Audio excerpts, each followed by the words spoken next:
somehow the lights, the siren, the men hanging on the back, they used to wave at you, as they're going down the road, right? It just gave you a feeling of that they were important, and I guess I recognized that they're special.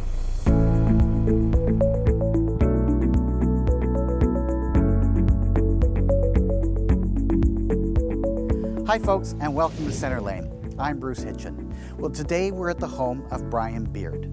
Now, Brian has a beautiful collection of vintage fire trucks.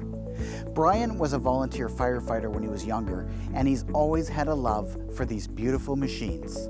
Brian's collected them, he's restored them, and he houses them in his very own fire hall. Let's talk to Brian about the collection.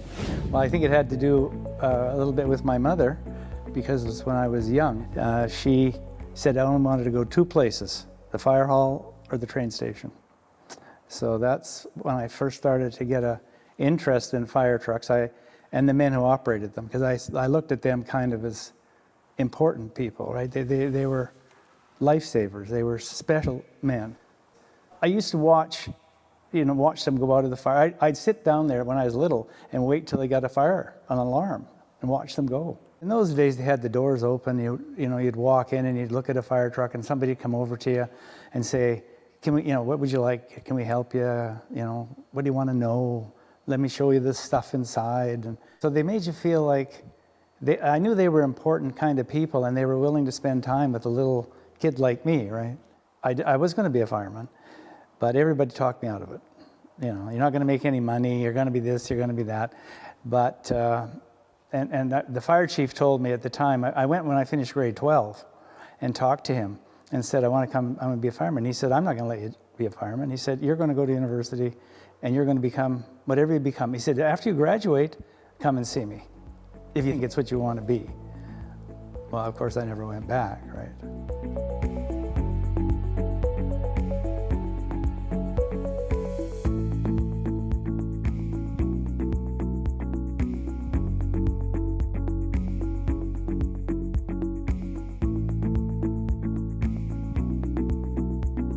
Edmonton had 4 of these, and they're considered to be the classic Seagrave because they're Art Deco design. They got the chrome strips on them, the big race car fenders, all that stuff.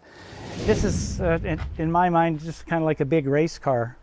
It's got sloping fenders. The hood has actually got 4 compound angles. It slopes down, comes back. It's amazing the technology that went into building this thing, right? So this truck, when it was City Unit 44, and all of the equipment on this truck is stamped 44. You'll see 44 stamped right here. So all the stuff that's on this truck came from the factory with this stuff on it. It has a water tank, small water tank, 250-gallon tank, and lots of hose and a big pump. Well, people ask me what's your favorite fire truck, right? And that one is right up at the top, but they're all my favorites. So that becomes a real issue when people ask you that question, which is your favorite fire truck? That truck means, to me, something from my childhood, my history that is very important to me. When I look at that truck, I just smile.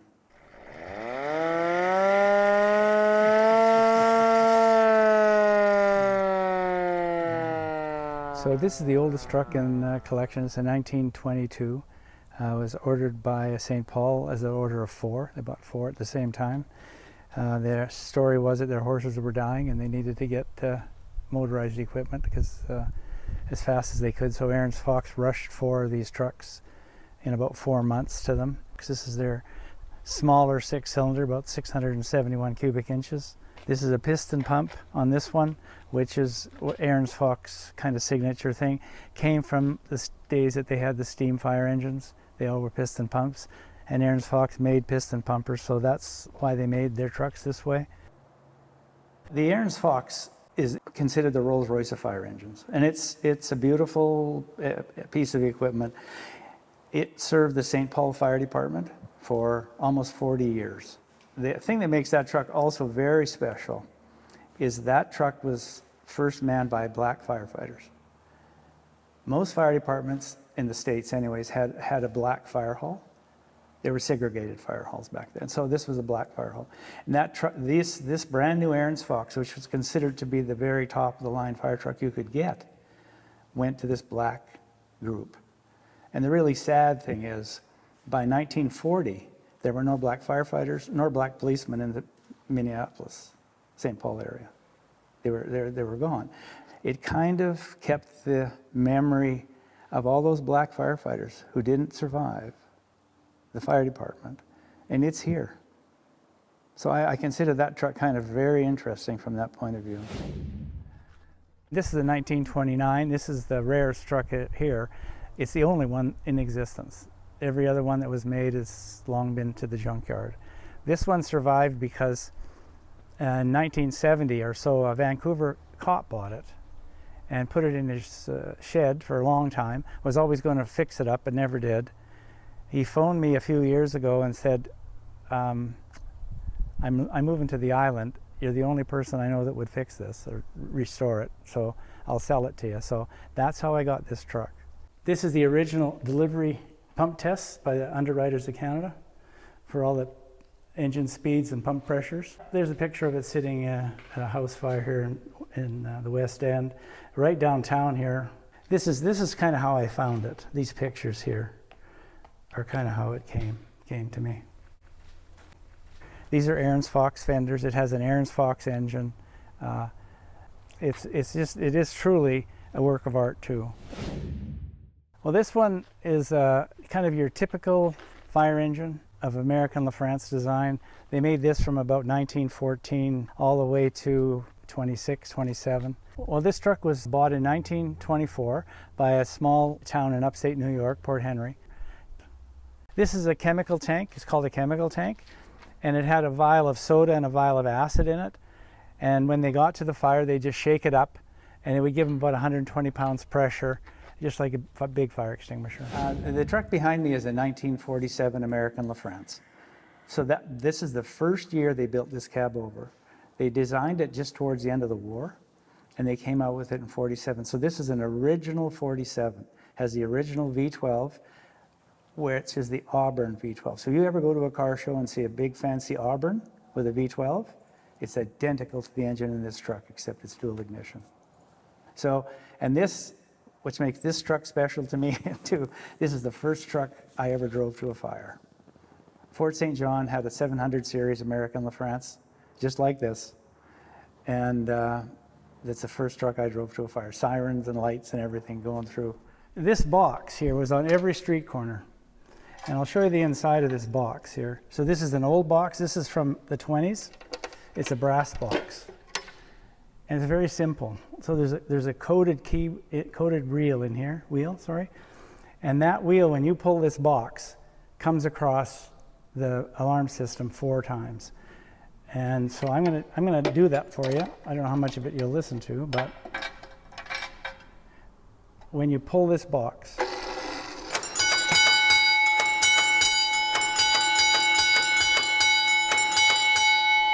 always somebody in the watch desk, he would go and pull this card here, box 3252, and it would say which engines, which ladders, which hose wagons, which chiefs responded, and then and the bottom part of this was who covered off.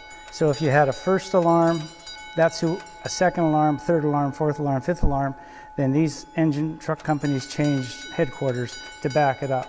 So they were always moving in. Very simple, well-organized system. This engine, this Seagrave V12, came out of the truck at the gate. It wasn't its original engine. New Westminster bought this engine brand new in 1966. And when I found that out, then I knew that truck was valuable.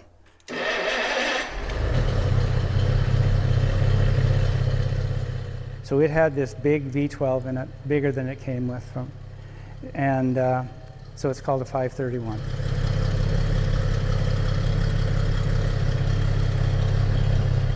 People don't expect to see what they see here.